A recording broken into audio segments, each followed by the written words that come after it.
Excellent. Great. Welcome, everybody. Thanks so much for joining us for this informational webinar about the Open for Anti-Racism program, or as we'd like to call it, OFAR. And yes, we are recording today, and we will share the recording with attendees. So we have a lot of information to share, so it will be helpful potentially to review this information later. If you could, Laura, please go to the next slide. Here's our quick agenda today. We're going to say hello, introduce a few folks who are key to the success of the program. We'll describe the basics of the program. We'll discuss the call for participation and the application process. And there's a little bit of additional information that we'll share, and hopefully we'll have some time for Q&A.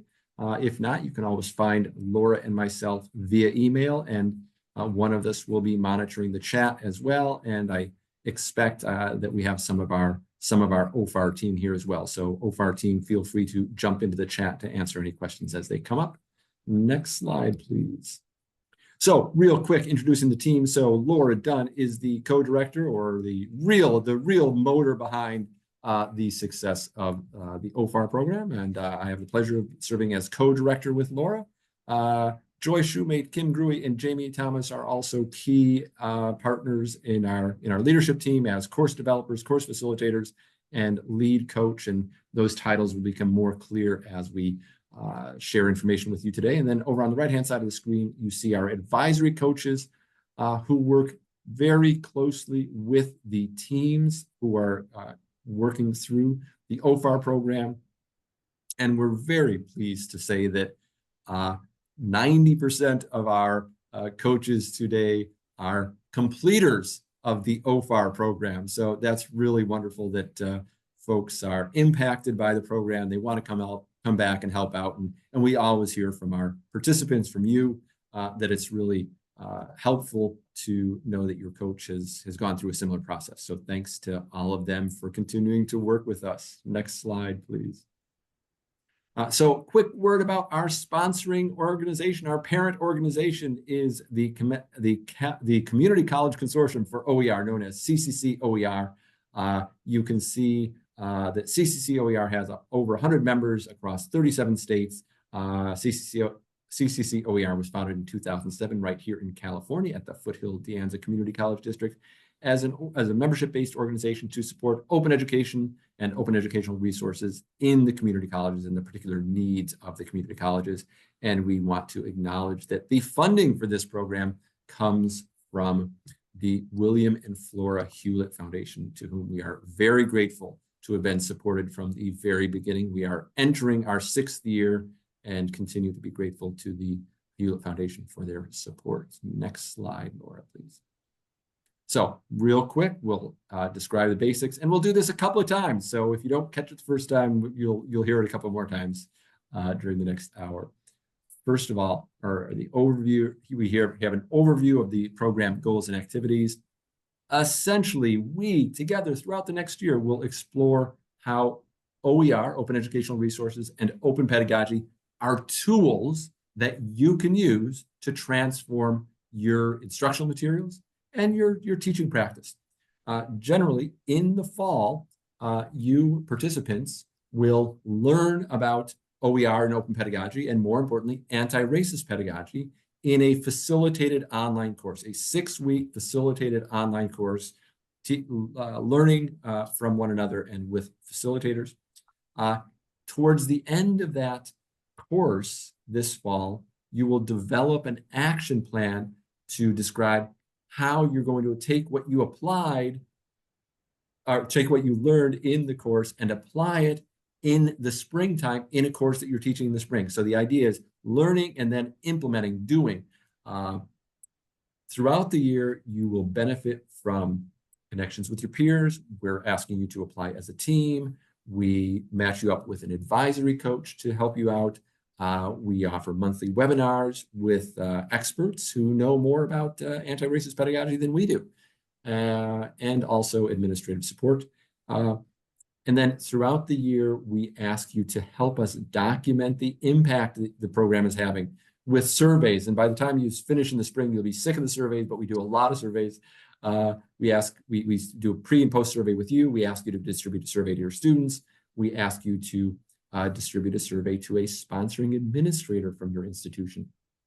And our external researchers will also interact with your college research teams to pull data from the past 3 years on student outcomes in your courses so that we can compare those student outcomes from the past 3 years to the student outcomes in the course in which you're teaching in the spring.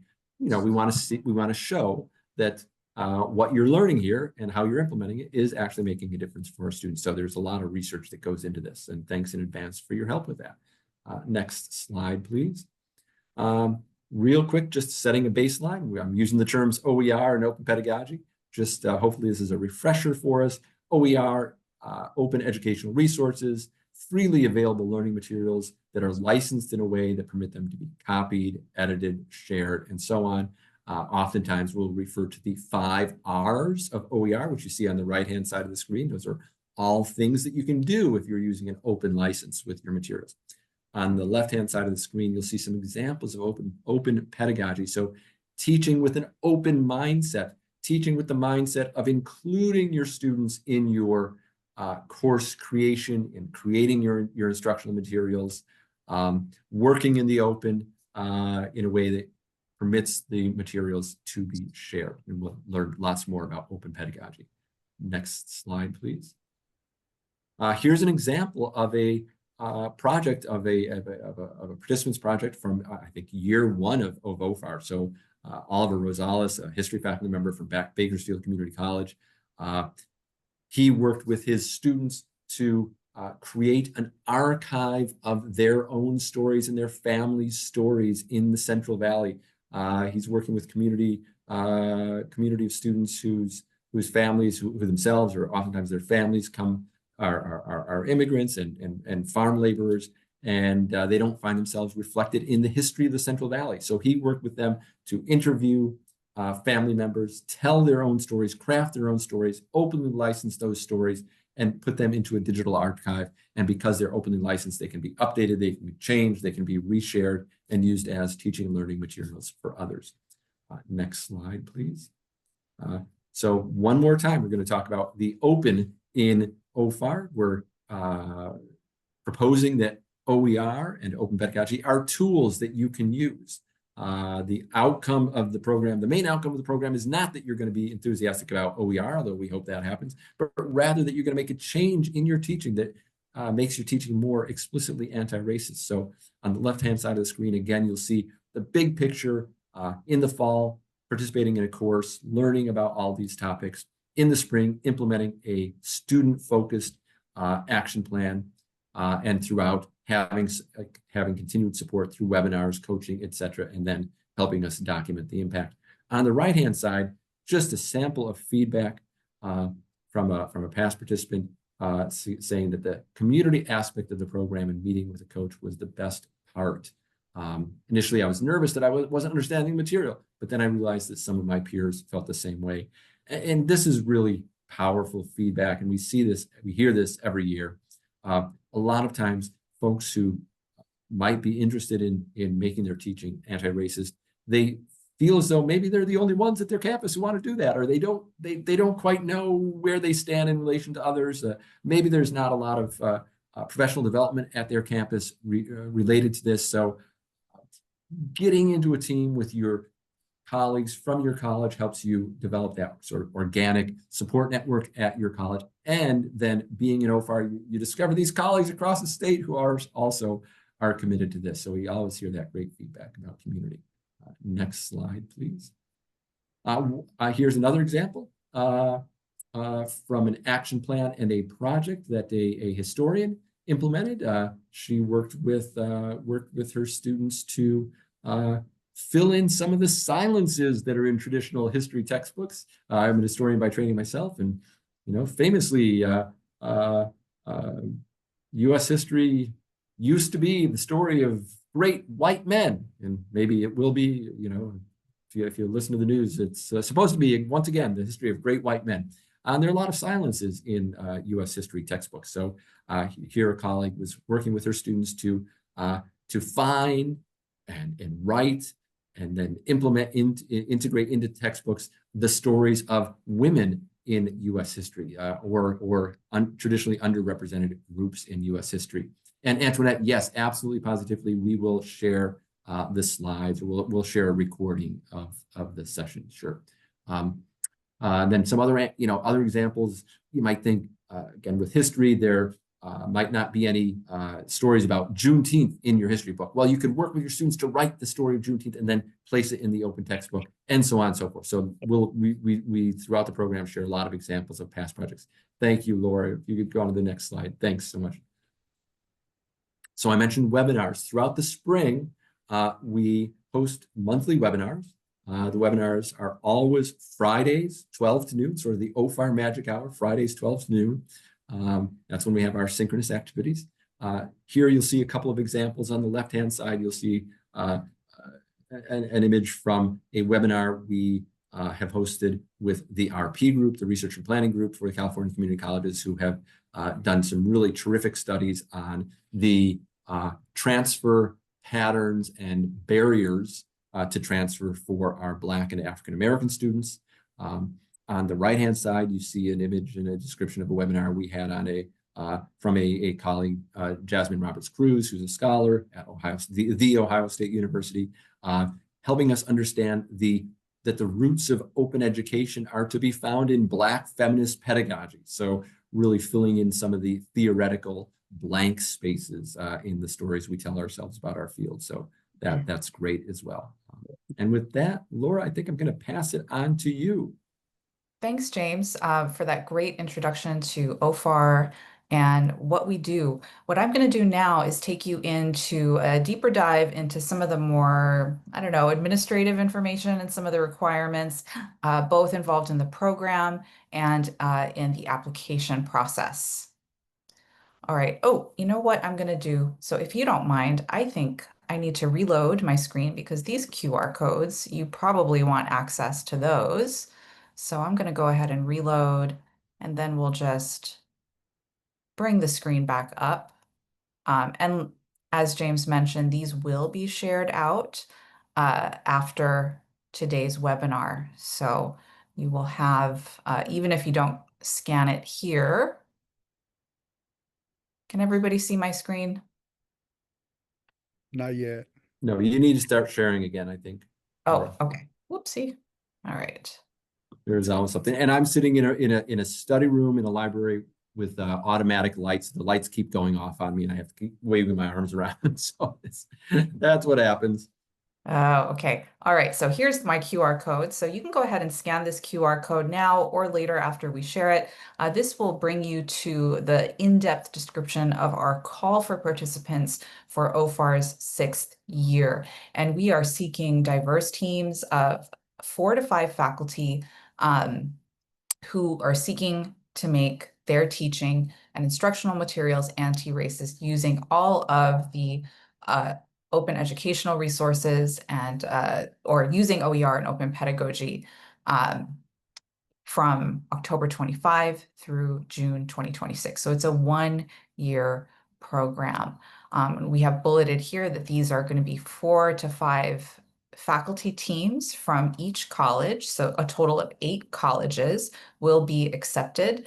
And we are also looking for a letter of support from each college, from a department chair, division dean, any administrator, supporting administrator. It doesn't have to be a department chair or division dean. These are just examples. And if Go I ahead, can just James. jump in on that note, we are absolutely not looking for, gosh, has an administrator given you permission to participate in the program? That's not what this is about. But rather, we want to be sure, we want to build into the structure of the program some connection between your faculty work, your creativity, and the institution. So we want to be sure that there's a connection for you to a dean or a VP or somebody who can get you to stand up at opening day and give a presentation, who can get you a presentation in front of the board of trustees, who can, uplift your work so that you're having a deeper impact than just doing this work in isolation. So that's what that's about. We just want to be sure that you're on the institutional radar so that you can have a greater impact. Okay. All right. And I can go over our fall session here. So Our fall session starts officially on October 6th and it ends on November 14th. And this is a 6-week facilitated online course on Canvas that covers key topics for developing what we call an anti-racist action plan. So this action plan is something that will be implemented in the spring, as James mentioned. The course goes over what is anti-racism, anti-racism as a framework for teaching, and also as a topic of study, looking at open educational resources, what it is, how it can be implemented, and as well as open pedagogy. And throughout this fall session, there are online discussions which help to build community and understanding. We also have a couple of webinars. Webinars are mainly the topic for the spring. But there are a couple that happen in the fall. And we'll see on the right hand here, our badge, one of our course developers, Kim, creates these badges for us. And at the successful completion of the program in the spring, everybody receives a badge that they can append to their email if they want to. Okay, so as I said, we've got teams of 4 to 5. One person in that team will be the team leader. Everyone else will be a team member, a faculty participant. And we understand that, first of all, these are tough times. And you're doing a lot of work to create this course and to implement it. And we're using the data that comes out of that course, those outcomes data for our research. So there is compensation involved. In the fall, the online course, it's a smaller little pot of money to compensate you for completing that course and for creating that anti-racist action plan for implementation in the spring. And that should say 2026, not 2025. It is the spring 2026 course that you will be implementing your action plan in. And then in spring, because that's the semester where you're really doing all that hands-on work, participants will all receive a $3,000 stipend. And this is assuming that everyone has completed both the fall and spring program requirements, which would mean going to monthly coaching meetings with your coach, attending our required webinars, or at least if you can't attend them in person or in real time, to catch up with them within the next week. Team leaders will receive an extra $375 per semester because team leaders take on the added work of coordinating meetings, checking in with team members, checking in with the OFAR leadership from time to time. And another note about that college administrator that is supporting your work. College administrators have historically 100% been very supportive and pleased with the work that's coming out of OFAR. One college administrator in a previous year says we have a group of faculty that are not supportive of DEI or AR initiatives and actively lobby to stop them. The more faculty we have with anti-racist skill sets, the more successful we will become in becoming an anti-racist college. It's highlighting the importance of your involvement in OFAR and its impact on your school. All right, and since I am in presentation mode, I am unable to answer questions via chat, but if you have a question, feel free to unmute yourself and or we can hold it for later if we have some time. I think we will have time at the end of the presentation for questions. I know it's a lot of information. So program requirements, this is just a nice concise list. We've articulated it several times, but this is really what it looks like at a glance. For fall, we have 4 webinars, 1 a month, and there is a coach-led team meeting. There are research elements involved in the entirety of the year, one of which will be the completion of a faculty pre-survey. So before the program even starts, to fill out a pre-survey to just give us a sense of the baseline that we're working with your course, your discipline, your students. You'll finish that 6-week online course, again, developing that action plan, and you'll have an opportunity to revise the action plan based on feedback. Then we take a holiday break for 1 month, and then we reconvene in January, and that will take us to the end of or the middle of June in the spring term. This is the spring of action plan implementation. And the work here is primarily going to be done on the ground in your classroom. So there's not going to be that same sort of online interaction as there was in Canvas, although our Canvas online platform will be there if you need a sounding board, but you will submit a couple of reflections and a final reflection. Those monthly webinars also are going to happen. We will announce the dates for those at the beginning of the term. As James said, they're always on Friday. It's our magic hour, this 12 p.m. time slot that we are in right now. And then at least one monthly coach-led meeting, and then completing that post-course survey. And some people will be invited to participate in a research interview. One of the biggest things and why we ask for that administrator support is that we also ask you to administer a student survey in your OFAR course. You'll present a project in campus professional development, upload an artifact from your course to the Canvas Commons, and then the big celebration at the end of the year is our end of program showcase, where you and your team get to tell everyone what you did to change your course in the spring. All right, so I mentioned team leaders and that they're going to get just a little bit more compensation for the OFAR course than participants. And these are the reasons why this is a breakdown of some of those extra tasks. A lot of these tasks are actually going to be done before submitting the OFAR application. So the team leader ideally is the person who gathers the team together and gets that support letter and confirms the institutional research data agreement. You'll also coordinate monthly team meetings with your OFAR coach. So you'll be the primary point of contact for your coach and just share out campus updates with your coach so that they know what's going on. Send updates twice per semester on how things are going for you and your team.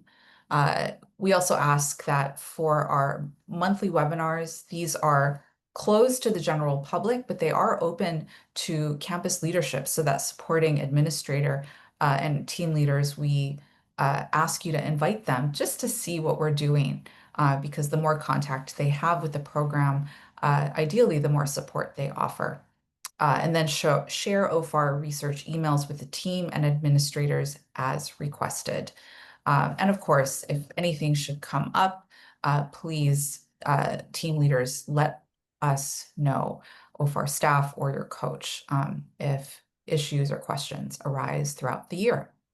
And Laura, just a note on the showcase, you said inviting your sponsoring administrator. Shout out to Golden West College last year.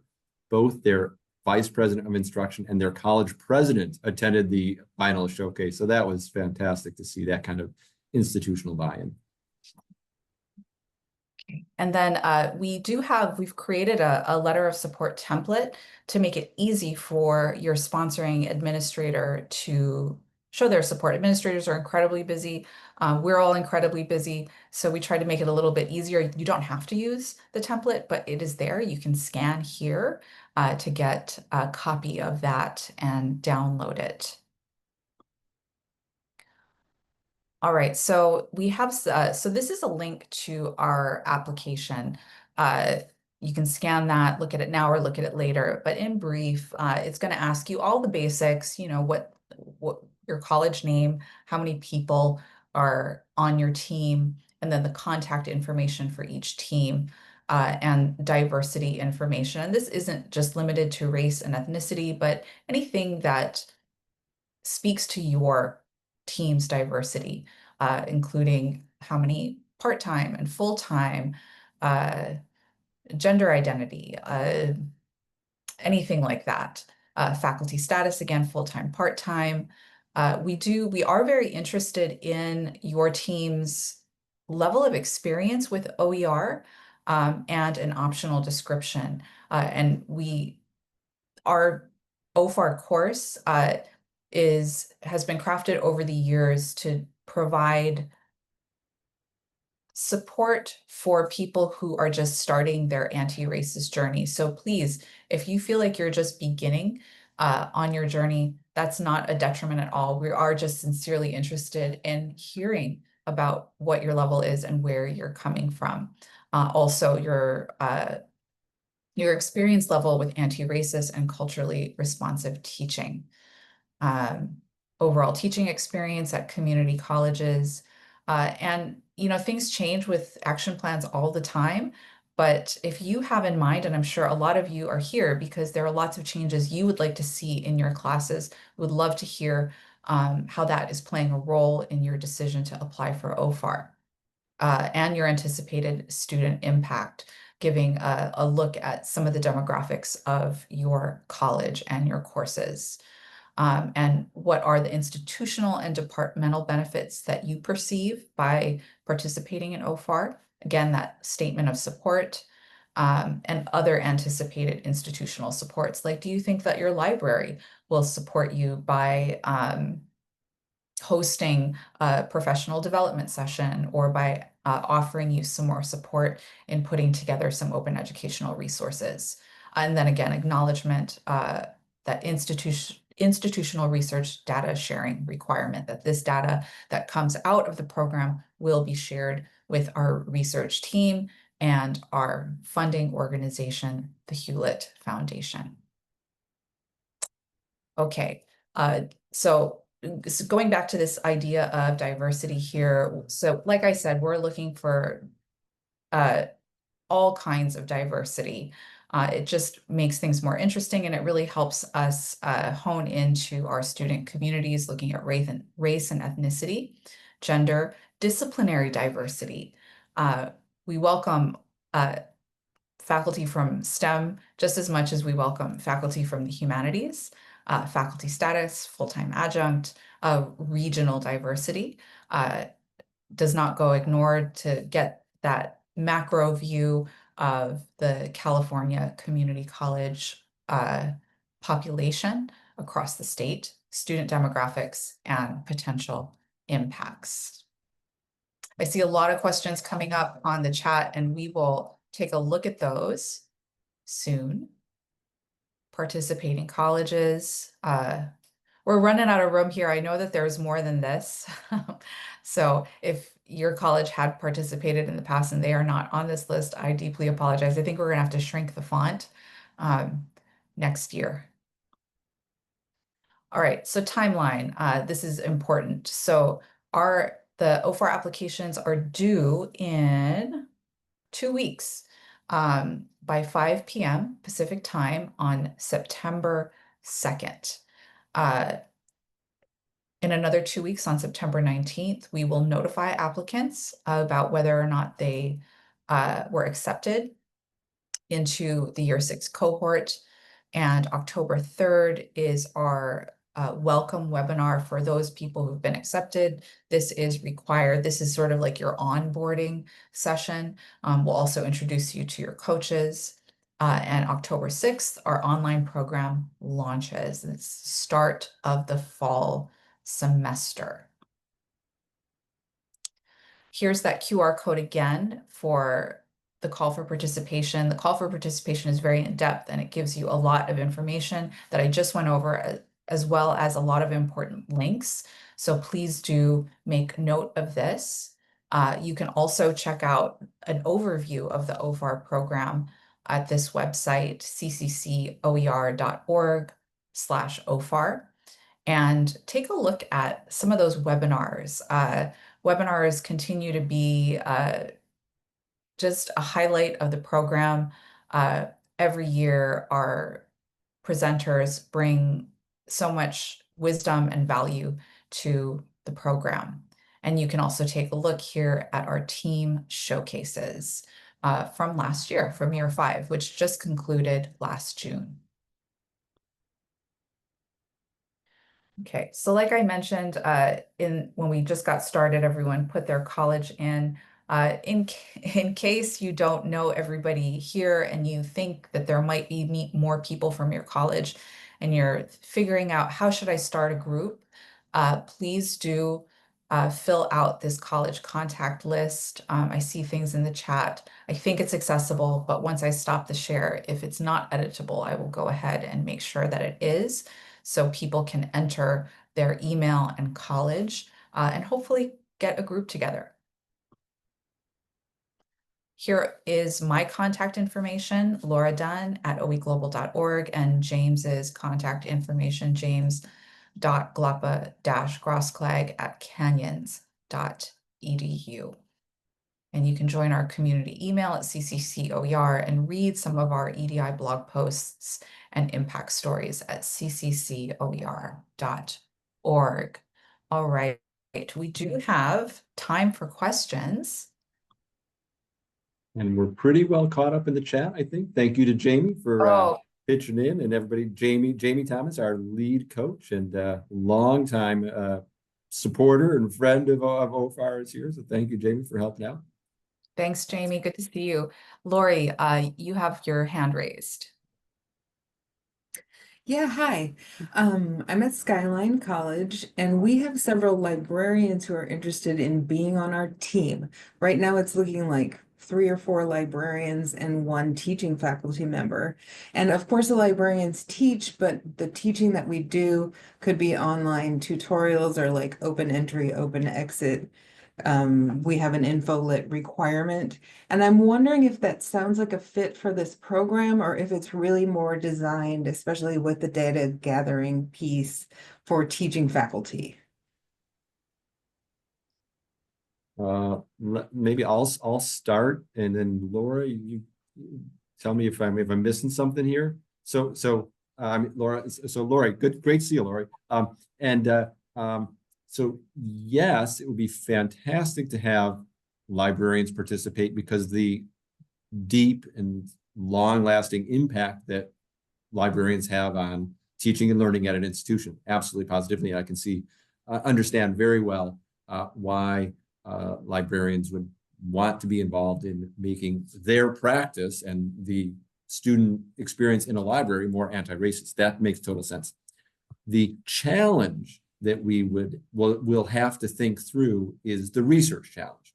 So as I mentioned at the outset, Lori, we ask participating institutions to share past student outcomes data with our researchers. So the past 3 years of teaching, English 1 or Bio 1, so we can compare it to what's happening now. Obviously, that wouldn't fit this situation. So it's something that we would have to think through with our researchers. Laura, I would agree with that. Lori, if you want to put down you took down our email, if you want to send us an email and maybe just give us a really quick description of who you think your team members are going to be and what that spring semester is going to look like for you all, we can consult with our researchers. Because librarians, library faculty and staff are all interact with students quite a bit and a very important part of the equation. So we'll just have to see. Great, thanks so much. And Arthur, you have your hand up. Yes, hi. Let me just turn on my camera here. Hi. Thanks for this seminar today, this introduction to OFAR. I'm trying to work with a few colleagues. I'm from Chaffey College, and I'm trying to gather a team. But if I'm not able to gather a team, I do have colleagues from other community colleges. Could we form a team with 1 person from Chaffey, 1 person from College of the Canyons, Pasadena, Glendale, that kind of a thing? Or does it have to be where the members represent your institution? we're rather, it is rather the case, Arthur, that we want to have a team from an institute, everybody from the same institution. Okay. In addition to helping you individually evolve your teaching practice, we're also interested in the impact that you can have on the institution. You know, we want to lift that up, and having a team from an institution is really more effective that way. And then also comes into the research too. It's one of the outcomes of our research is looking at the changes in student outcomes in the classes that are being taught in OFAR versus the institution. So Okay. Yeah. All right. Thank you. Yeah, thank you for understanding that. Monica, I think your hand was up next. Hello, yeah, thank you for this presentation. So I work at Mount San Antonio College, and we're already listed as one of the people who have been a part of a cohort. So I have two questions. So I work on the OER initiative that we have here on campus, and I don't know who was a part of it. So is it possible for me to find out who was a part of a team, just to reach out to them to see what was going on? And then additionally, if we had a group that applied, would that be weighed, because our college has already gone through it, would that be weighed as far as being entered into the program?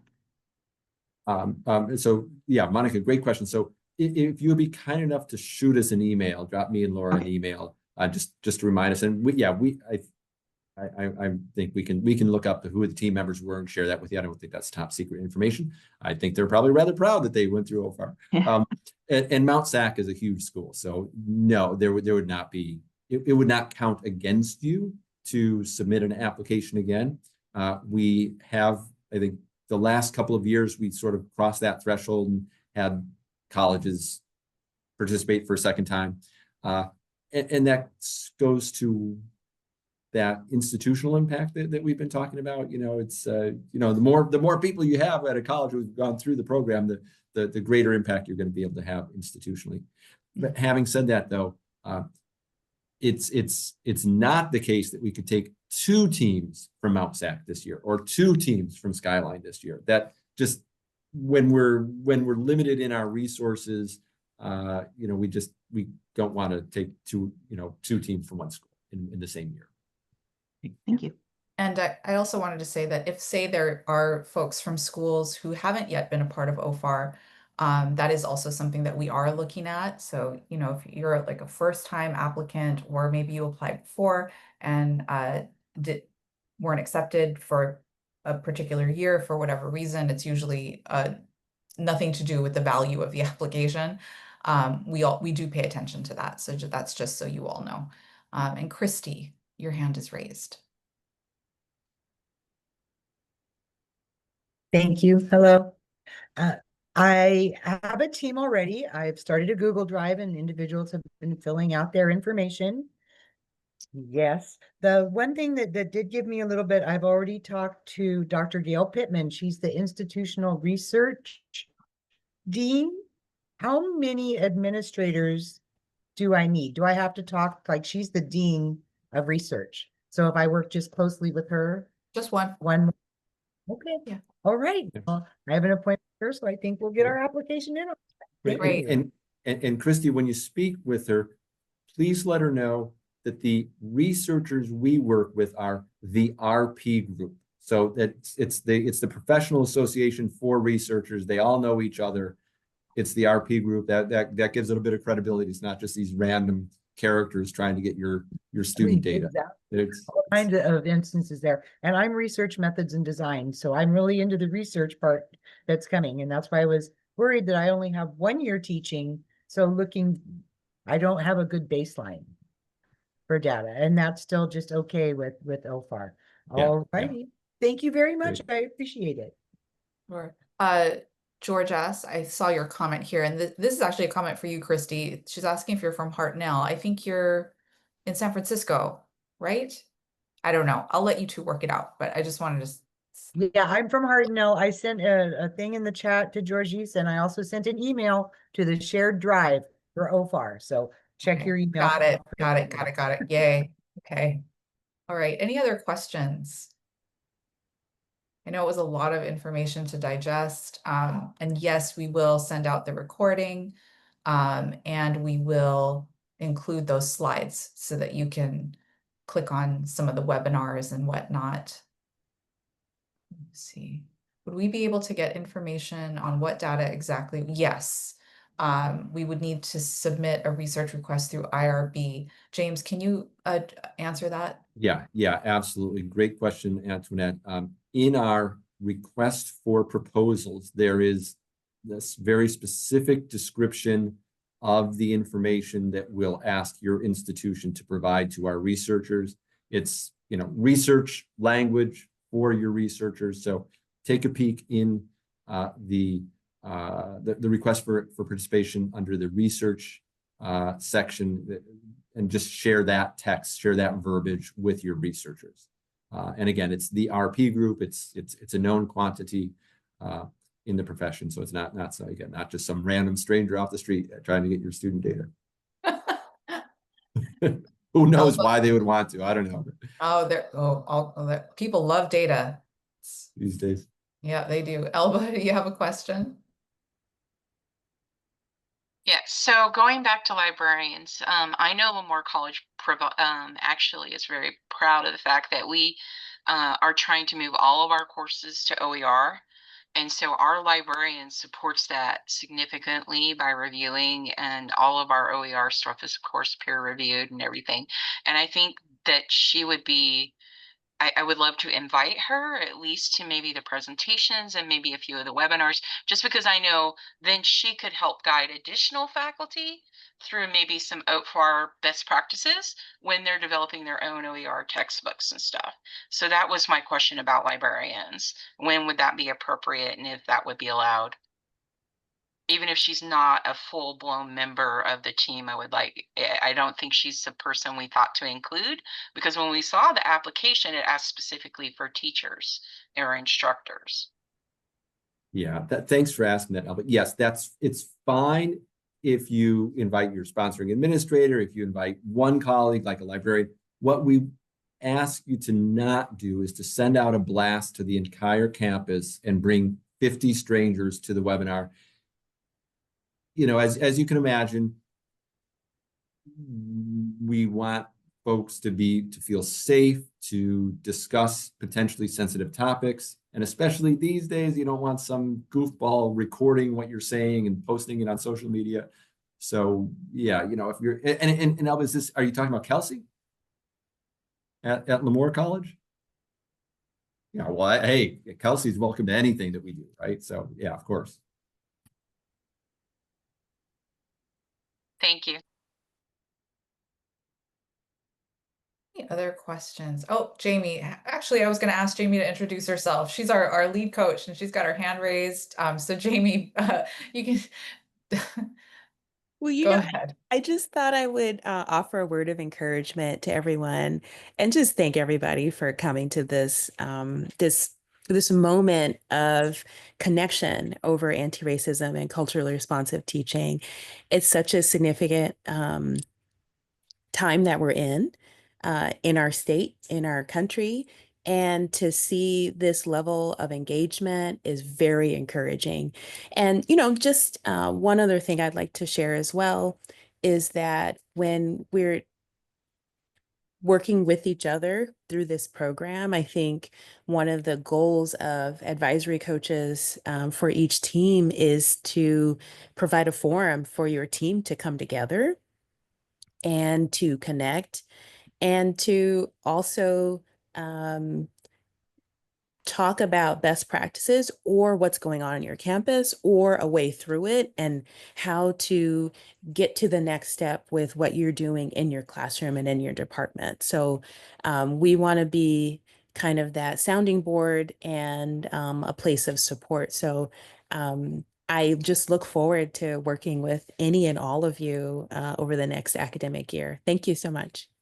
Well, and Jamie, you keep coming back. Why do you keep coming back for more? You keep getting more and more involved, Is there such a thing as like an anti-racism addiction? I don't know, but I think, by the time we make it from, the Canvas course that we start in the fall, all the way through to our team showcase, there's so much to be proud of. And each person, I think, has this epiphany along the way. I have learned so much from the different teams that I've had the privilege of working with, folks who teach ESL, folks who teach cosmetology, who teach history and psychology. Each of these faculty has been an absolute superstar in their domain, and to see them come together and try to learn from one another is always so encouraging. And I think, particularly after this last election cycle, the interesting thing was I had a meeting scheduled, a Zoom with my team like the next day or something. And so it was so intense, but it was really great to be able to talk with each other and just talk about what we were feeling and talk about how we were going to bring that into the classroom the next day and check in with our students and continue working in our disciplinary expertise and using what we're teaching, be it about like history or biology or um, facials, cosmetic facials, to do that in a way that honors who our students are. So I think, these things that we do in this program are just really uplifting and enlightening. And that Thank is you, Jamie. something, thank you, Jamie, that I wanted to say in line with that. We talked a lot about data and student outcomes. And I also think one of the benefits of this program, which isn't really like outcomes based, is this wonderful community of practice that keeps growing and growing over the years. And Jamie's definitely been an integral part in building that. And she is our lead coach and one of our course facilitators. So you will definitely, if you join OFAR in the 6th year, you will get to know Jamie and you will hear from her a lot. So I'm glad that she could make it today. Thanks, Jamie.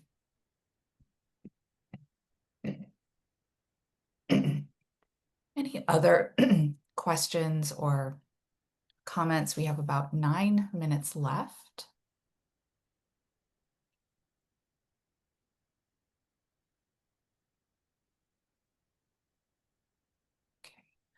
All right, so you do have our contact information. Let's just bring that right back up on the screen for everyone.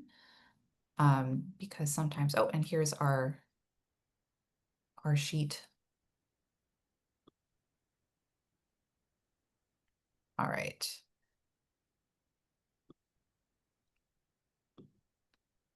Oh, what's going on? Let me stop this share. Sometimes the bane of technology. No, it doesn't want to do it. All right, well, let me just put it in the chat for everyone instead. James, do you want to drop your email in the chat and then I will drop mine? Okay. Yeah, it's always best to email us together. One of us will get back to you that way. Yes. If you have any lingering questions about the application process or letters to administrators, anything and everything OFAR related, please feel free to reach out. You're very welcome, Alba. Happy Friday. Holy cow, we made it to Friday. Can you believe it, folks? We did. Jeez. TGIF, or as we say in Hawaii, happy Aloha Friday. I like that, yes. The first unofficial day of the weekend. All right. Thank you, everybody. Thanks, everybody.